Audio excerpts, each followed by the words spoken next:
This is Mr. B, and we're continuing on with stems today, and this part is going to focus mainly on how stems grow. So clicking through here. Okay, so we're going to look at how stems grow, and there are two main types. There's primary growth and secondary growth. So the first one we're going to look at is primary growth.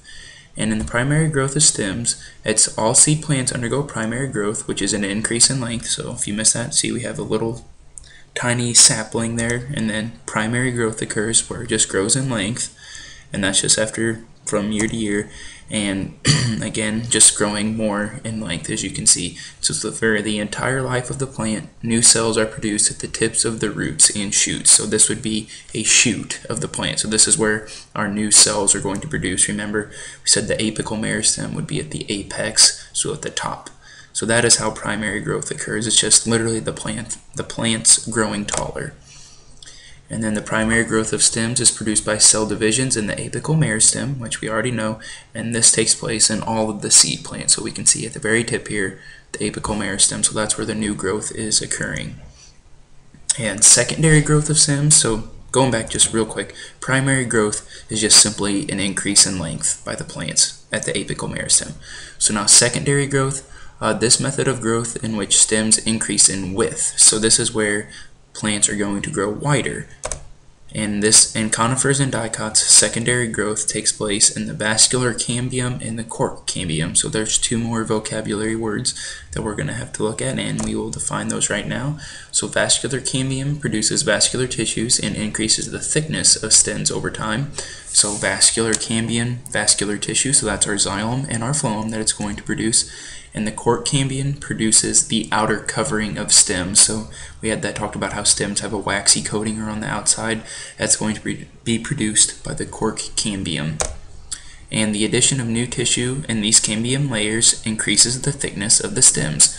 So as these things grow over time, they increase in thickness, and therefore the plant increases in thickness.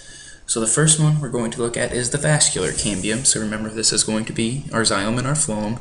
So once secondary growth begins, the vascular cambium appears as a thin layer between the xylem and phloem of each vascular bundle. So as you can see, there's a little layer of cells down there. It almost looks like it's lime greenish in color, growing between our xylem and our phloem.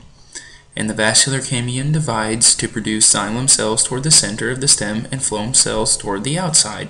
So now you can see we have some darker pink color right here, and that's producing secondary xylem. And then we have the lighter pink here, which is producing secondary phloem. So this is our new xylem and our new phloem coming from, again, this thin layer of cells that's right there in the middle. And these different tissues form the bark and wood of a mature stem. So as these things grow, they're going to produce the stem and the bark, or I'm sorry, the wood and the bark. So formation of wood.